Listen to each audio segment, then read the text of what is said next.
पतये शिव हर हर हर महादेव हर।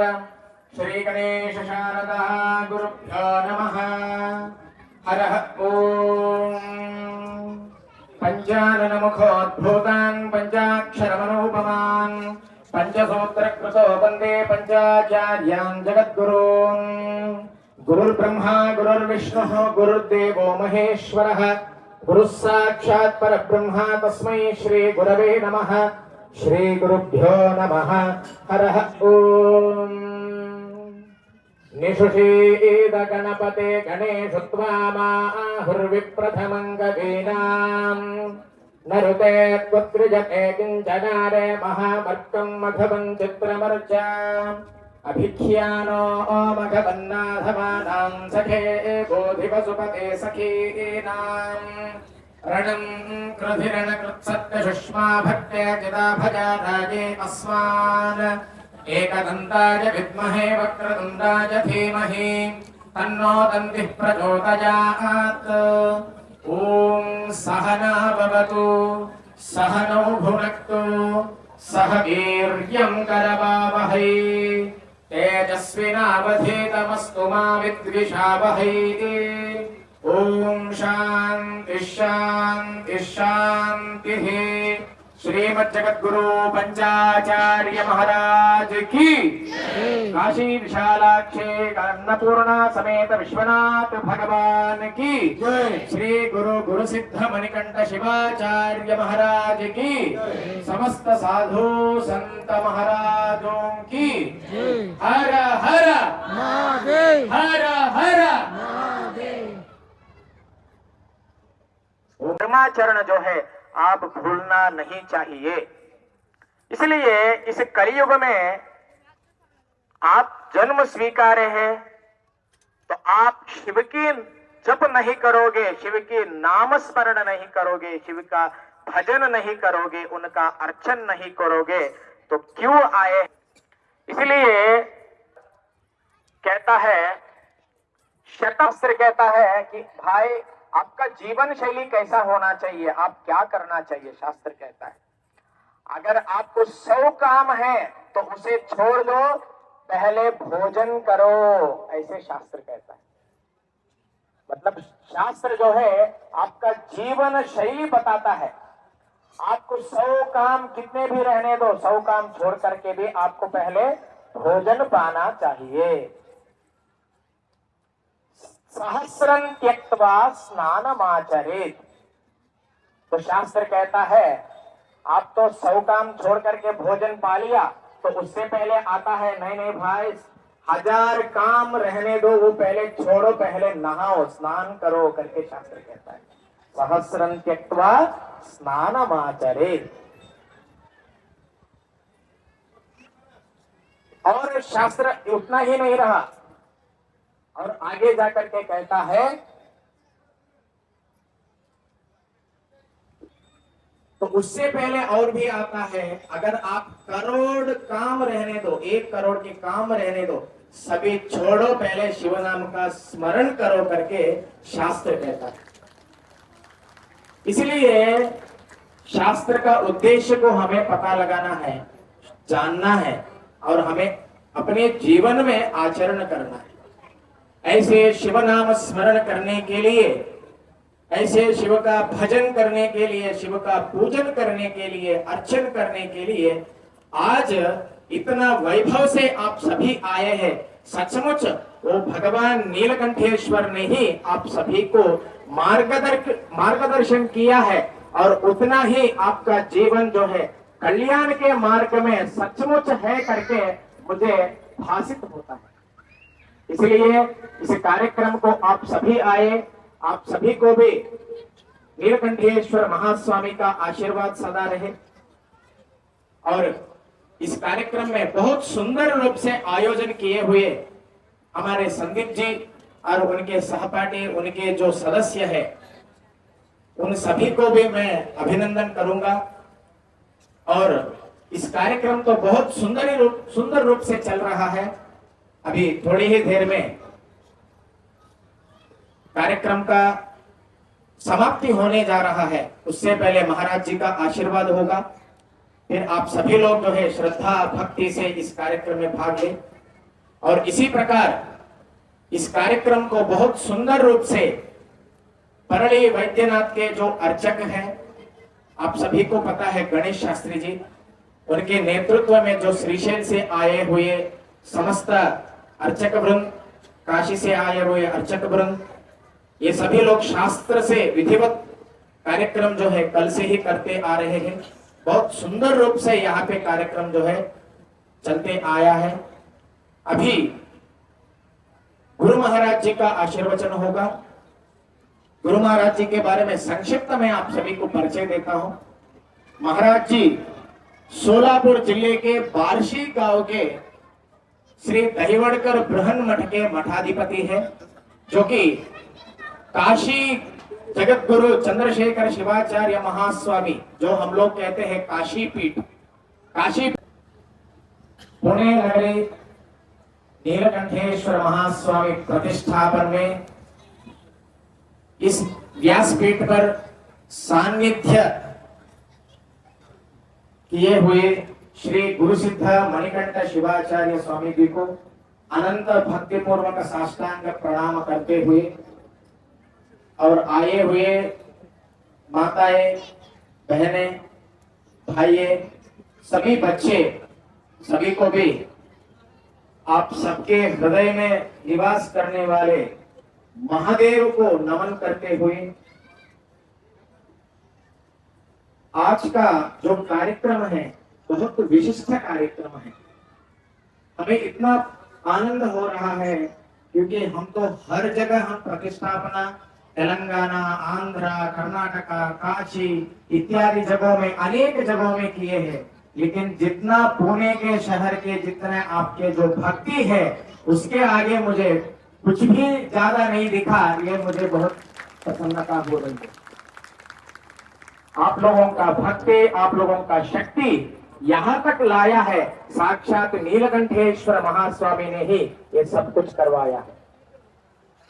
देखिए शास्त्र कहता है कि भाई आपने मनुष्य जन्म स्वीकारा, लेकिन आपका कर्तव्य आप भूल गए हो तो कोई फायदा नहीं। आपका जन्म का आपने जिनके लिए आया वही नहीं पाएंगे तो आपका जन्म ही व्यर्थ। प्राण प्रतिष्ठापना हुई, कलशारोहण भी हम लोगों ने संपन्न किया।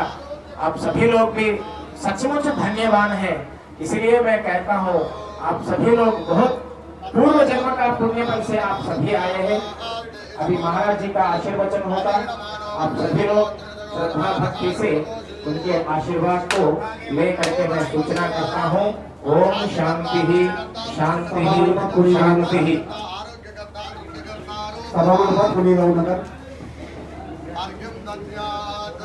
ओ बाजूला तिन्ना तिन्ना बाजूला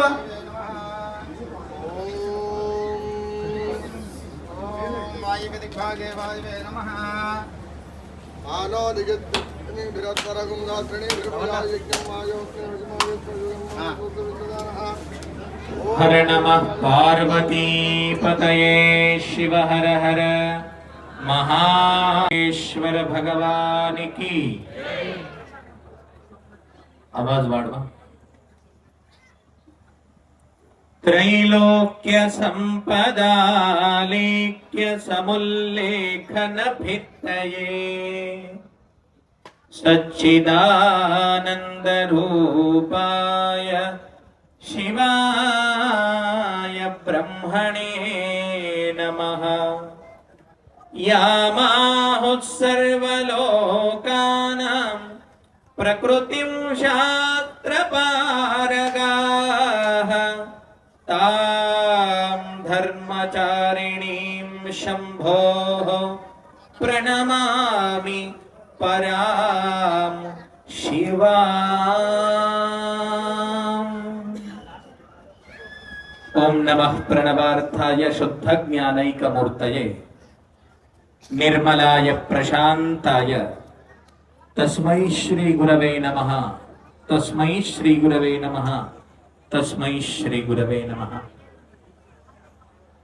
प्रप्रथम आशुतोष भगवान विश्वनाथाला हृन्मंदिरामध्ये स्मरण करून आपल्या गुरु परंपरा रेणुका दारुका घंटाकर्ण धेनुकर्ण विश्वकर्णादि जगद्गुरु पंचाचार्यांना, सद्गुरु वीर तपोनिधी कमळस्वामी महाराजांना हनुमंदिरामध्ये स्मरण करून संतांच्या या पवित्र पुण्यभूमी देहू येथे साक्षात सदेहाने वैकुंठ गाठलेले अत्यंत विशिष्ट संतांचा सर्वांना आदर्शमंत्व असे जगद्गुरु तुकारामांच्या या जन्मभूमीमध्ये आणि ज्ञानेश्वर माऊलींनी उपदेश दिलेले पवित्र या भूमीमध्ये आज कैलासनाथ नीलकंठांना भक्ती श्रद्धापूर्वक आपण या ठिकाणी या शिवसृष्टीमध्ये प्रतिष्ठापनाच्या माध्यमातून त्यांना आपण आह्वान करून घेतलेले आहोत. अशा या नीलकंठ नवनिर्मित मंदिराच्या कलशारोहण मूर्ती प्राण प्रतिष्ठापना कार्यक्रमामध्ये आज भक्ती भावनेने या ठिकाणी उपस्थित असलेले श्री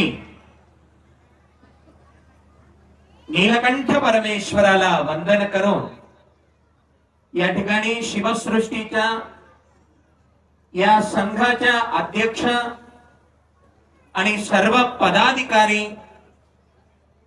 आणि या कार्यक्रमाच्या संकल्पन केलेले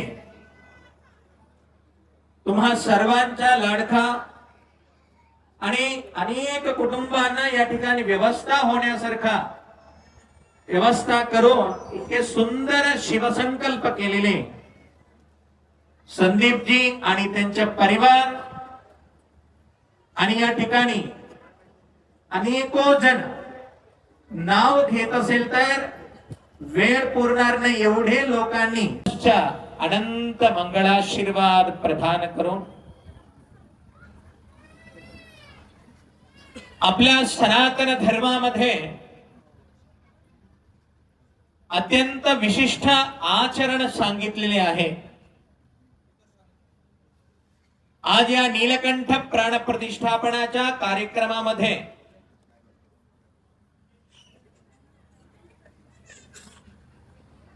मधी कोणी येऊ नका. नंतर दर्शनाला वेळ मिळेल. मधी कोणाला कोणी येऊ देऊ नका. जेव्हा गुरु उपदेश देत असतात तेव्हा एकाग्रताने ऐकायचं. त्यामध्ये कोणी यायचं नसतं. त्या प्रतिष्ठा कार्यक्रमामध्ये आपण जीवनात उपयोग होणारे अत्यंत मोलाचा संदेश घेऊन जाऊया. केवळ कार्यक्रमाला आलो, देवाच्या दर्शन घेतलो, महाराजांचा आशीर्वाद घेतलो आणि प्रसाद घेऊन घरी गेलो, अशी भक्ती उपयोगाचा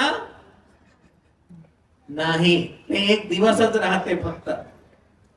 परंतु आयुष्यभर उपयोग होणारे आणि जीवनभर आपल्याला त्याचा लाभ मिळावा असे काहीतरी विशेष संदेश या ठिकाणी आपण घेऊन जाऊया. मराठी कळते का? काही लोक इथे कन्नडवाले आहे म्हणून विचारत आहोत. ಎಷ್ಟು ಮಂದಿ ಇದೀರಿ ಕನ್ನಡ ಭಾಷೆ ಬಂದವರು? తెలుగు బరవరు? ఓ తెలుగు వాళ్ళు కూడా ఉన్నారు ఇక్కడ. తెలుగు వాళ్ళు ఉన్నారు, कन्नडದವರು ಇದೀರಿ, मराठी तर महाराष्ट्रात आहे. समजून घ्या, कारण महाराष्ट्रात आपण राहतो त्यामुळे मराठी समजलंच पाहिजे. आम्ही काल संध्याकाळी अत्यंत आवश्यक असलेले 3 प्रश्न विचारले. आठवते का? विसरले? महाराजांचा आपण काय घेऊ नये म्हणून प्रश्न सुद्धा आम्हालाच वापस देऊन टाकले का? हे बघा, हे पूर्ण जगत लेन देन व्यवहारामध्ये आहे. तुम्ही आम्हाला भक्ती देतात, आम्ही तुम्हाला शक्ती देतो. असे देन लेन होत असतो सगळ्याकडे. तर या ठिकाणी 3 प्रश्न पुनश्च स्मरणात आणतो. काल विचारले होतो काय काय, तुम्ही का आलेत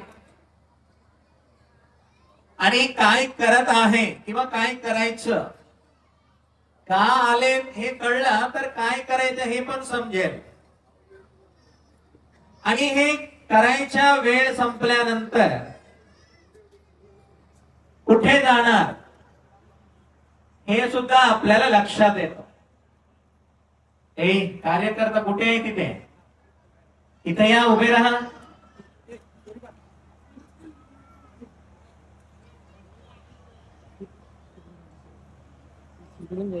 आधी कोणाला येऊ द्यायचं नसते. तसं भोजन करत असताना घास तोंडात ठेवताना हात धरले तर काय होते, पाप लागते. तसंच आहे हे पण, हे कर्णामृत आहे. जे कोणी येतात त्यांना तिथे बसवा. आलो म्हणजे या लोकात, या जन्मामध्ये का आलो आणि काय करण्यासाठी आलो आणि हे संपल्यानंतर कुठे जाणार, हे अत्यंत महत्वपूर्ण विषय आहे. तर हे तिन्ही प्रश्नांचे उत्तर आज कार्यक्रमामध्ये देणार म्हणून काल सांगितलं, बरोबर. तर हे तिन्ही उत्तर कोण कोणाला पाहिजे, हात वरती करा बरं. काही लोक हात खालीच ठेवलेत. सर्वांना उत्तर पाहिजे ना, खूप छान.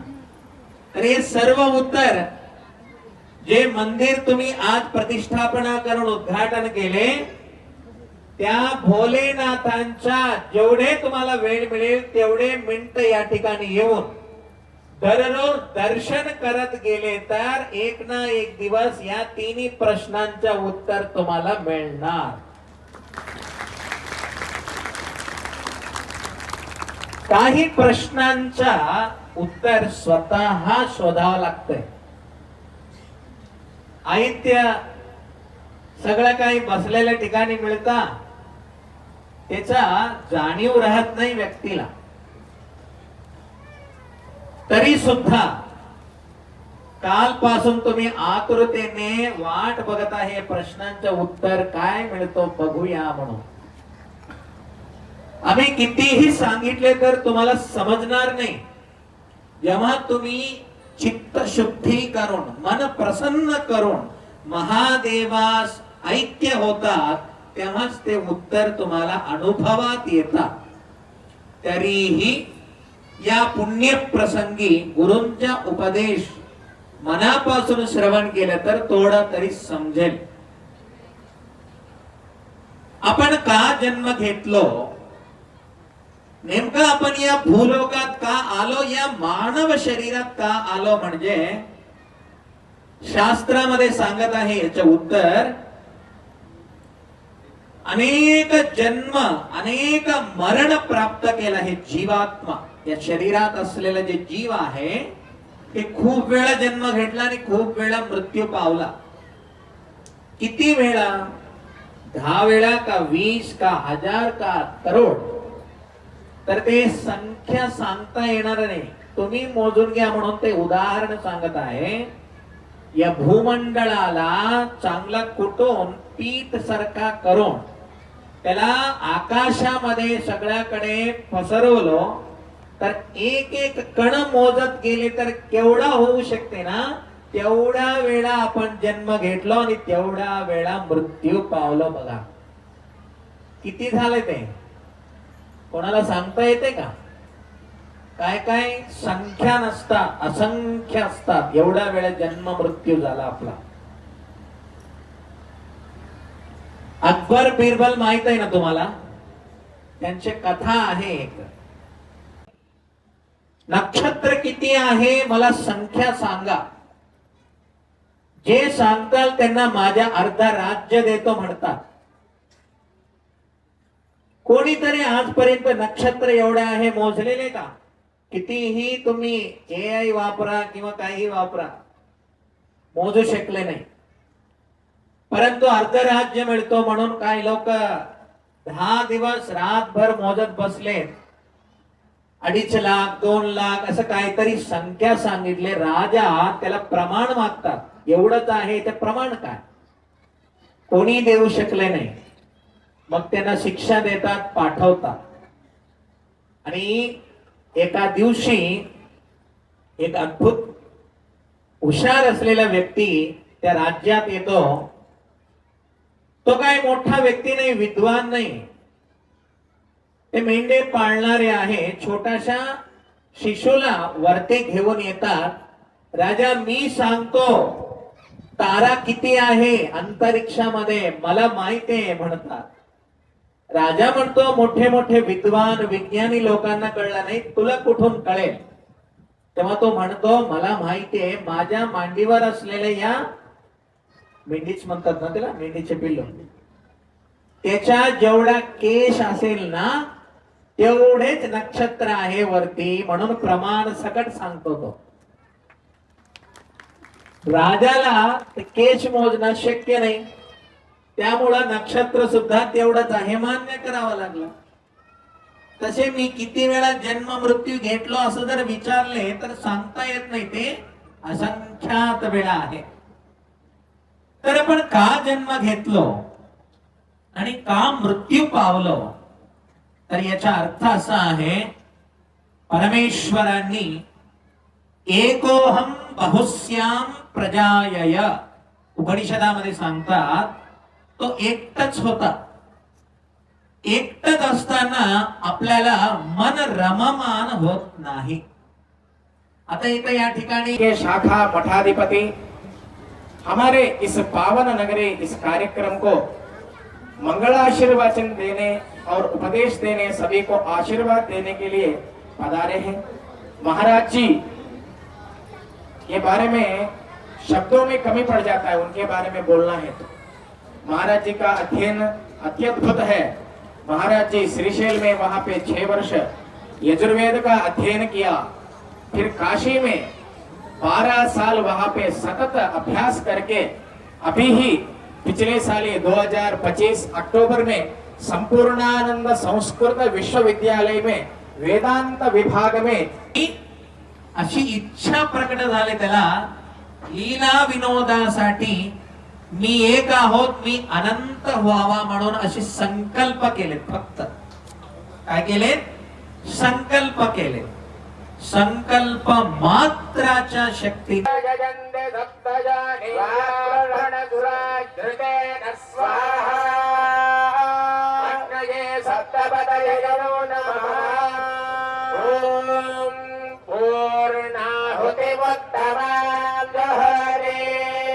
सर्वं वैवो